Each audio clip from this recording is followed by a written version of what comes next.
ગુજરાતમાં એક સાથે 4 વરસાદી સિસ્ટમ સક્રિય। મધ્યપ્રદેશ અને મહારાષ્ટ્રની બોર્ડરથી થોડેક આગળ આ સિસ્ટમ વધી રહી છે। માત્ર 12 થી 18 કલાકની અંદર આ સિસ્ટમ ગુજરાતમાં પ્રવેશ કરી જશે। અમદાવાદ, ગાંધીનગર, વડોદરા, સુરત, વાપી, વલસાડ, ડાંગ, દમણ, દાદરાનગર હવેલી આ બધા જ વિસ્તારોને અંદર રેડ એલર્ટ આપવામાં આવ્યું છે। આ સિસ્ટમની અસર લગભગ 2 દિવસ એટલે કે આવતીકાલથી 2 દિવસ ગણી લો, 31 તારીખ અને 1 તારીખ એમ 2 દિવસ ગુજરાત પર ભારેથી અતિભારે વરસાદ રહે તેવી પૂરેપૂરી સંભાવના જોવા મળી રહી છે।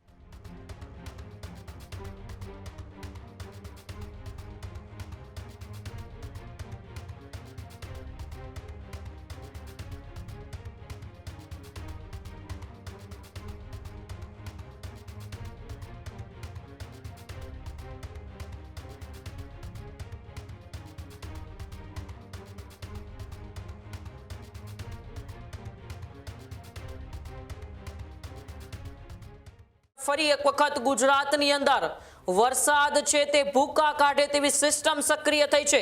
જ્યાં ગુજરાતમાં એક સાથે 4 વરસાદી સિસ્ટમ સક્રિય। આગામી 6 દિવસ મારે વરસાદની આગાહી ગુજરાતમાં આપવામાં આવી છે। આજથી રાજ્યમાં ધીરે ધીરે વરસાદનું જોર વધશે।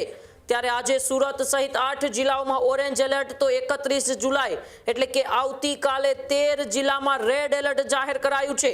અમદાવાદ, વડોદરા સહિત ભારે વરસાદની આગાહી કરવામાં આવી છે। ઉત્તર, મધ્ય અને દક્ષિણ ગુજરાતમાં રહેશે ભારે વરસાદ। કેટલાક વિસ્તારોમાં અતિ ભારે વરસાદની શક્યતા। તો અમદાવાદ અને વડોદરામાં શૈક્ષણિક સંસ્થાઓમાં પણ રજાઓ જાહેર કરી દેવામાં આવી છે। વડોદરા કલેક્ટરની સતર્ક રહેવાની અપીલ પણ સામે આવી છે। વહીવટી તંત્રને એલર્ટ મોડ પર રહેવાના નિર્દેશ પણ અત્યારે આપી દેવામાં આવ્યા છે। ફરી એક વખત ગુજરાતની અંદર મેઘો છે તે મુસળધાર વરસે તેવી પરિસ્થિતિ ઊભી થઈ છે અને એક સાથે ગુજરાતને 4 સિસ્ટમ છે જે સક્રિય થઈ છે તે ધમરોડવાની છે તેવી આગાહી અત્યારે આપી દેવામાં આવી છે। ભાવિક મારી સાથે ન્યૂઝ રૂમથી જોડાયેલા છે। ભાવિક, ફરી એક વખત ઉત્તર ગુજરાત, મધ્ય ગુજરાત અને દક્ષિણ ગુજરાતમાં મેઘો છે તે મુસળધાર વરસવાનો છે। બિલકુલ છે જુમાન, જો વાત કરવામાં આવે તો બંગાળની ખાડીમાં બનેલી સિસ્ટમ એ પહેલા ડીપ ડિપ્રેશન બને અને ત્યારબાદ એ જે છે તે ધીમે ધીમે સિસ્ટમ આગળ વધી છે। આજના દિવસની જો વાત કરવામાં આવે તો મધ્યપ્રદેશ અને મહારાષ્ટ્રની બોર્ડરથી થોડેક આગળ આ સિસ્ટમ વધી રહી છે। માત્ર 12 થી 18 કલાકની અંદર આ સિસ્ટમ ગુજરાતમાં પ્રવેશ કરી જશે। સૌથી પહેલા એની અસર મહારાષ્ટ્ર નજીક ગુજરાતની જે બોર્ડર છે એટલે કે વાપી, વલસાડ, ડાંગ, દમણ અને દાદરાનગર હવેલી ત્યાંથી વરસાદની શરૂઆત થશે। ત્યારબાદ આ વરસાદ ધીમે ધીમે મધ્ય ગુજરાત તરફ આગળ વધશે। એ સિસ્ટમની અસર થશે। મધ્ય ગુજરાત બાદ ઉત્તર ગુજરાતમાં એની અસર થશે। અમદાવાદ, ગાંધીનગર, વડોદરા, સુરત, વાપી, વલસાડ, ડાંગ, દમણ, દાદરાનગર હવેલી આ બધા જ વિસ્તારોને અંદર રેડ એલર્ટ આપવામાં આવ્યું છે। આવતીકાલથી અનેક એવા વિસ્તારો છે કે જ્યાં તમામ તૈયારીઓ જે છે તે અત્યારથી કરી લેવામાં આવી। એનડીઆરએફ, એસડીઆરએફ, સ્થાનિક તંત્ર આ બધા જની તૈયારીઓ જે છે તે સંપૂર્ણ થઈ ગઈ છે।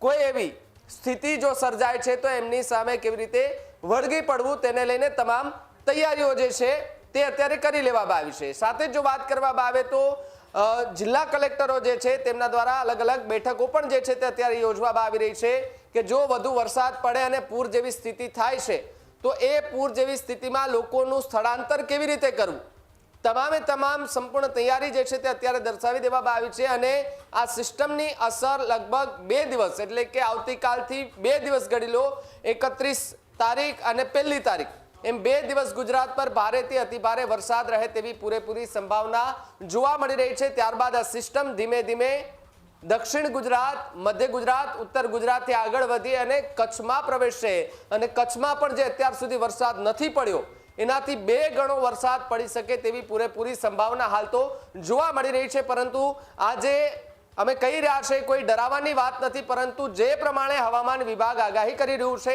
જે પ્રમાણે મેપ આપી રહ્યા છે અને મેપની અંદર જે રેડ એલર્ટ આપવામાં આવ્યું છે એ રેડ એલર્ટ જોતા લાગી રહ્યું છે કે 2 દિવસની અંદર ફરી એકવાર જે આપણે આગળની સિસ્ટમમાં મેઘતાંડવ જોયો છે એ જ પ્રકારનો મેઘતાંડવ સર્જાય તેવી વાત જોવા મળી રહી છે। ઉમંગ, જી બિલકુલ, આભાર ભાવિક અમારી સાથે જોડવા બદલ અને માહિતી બદલ। તો જે પ્રકારે અત્યારે એક સાથે ગુજરાતની અંદર 4 સિસ્ટમ સક્રિય થઈ ગઈ છે ને તે 4 સિસ્ટમ આવતીકાલથી ગુજરાતના અલગ અલગ વિસ્તારોને ધમરોડવાનું છે ફરી એક વખત દક્ષિણ ગુજરાત અને મધ્ય ગુજરાત હાઈ એલર્ટ પર છે. વડોદરા અને અમદાવાદની અંદર વહીવટી તંત્ર છે તે અત્યારથી એ એલર્ટ મોડ ઉપર આવી ગયું છે અને કામગીરી છે તે શરૂ કરી દીધી છે કે આવતીકાલે જો ફરી એક વખત મેઘો ગુજરાતની અંદર મુસળધાર વરસે તો પછી તેમની સામે કેવી રીતે એ પગલાં ભરવા તેમની તૈયારી પણ એ તંત્ર કરી ચૂક્યું છે. ખેડૂત ભાઈઓ છે ખેતરમાં ડ્રોન ઉડાવતા હોય છે ત્યારે આપણે એક પ્રશ્ન સતાવતો હોય છે કે જે આપણે અત્યાર સુધી જીપીએસ ટેકનોલોજી વાળા ડ્રોન વાપર્યા છે જેથી કરીને મોબાઈલ ટાવર છે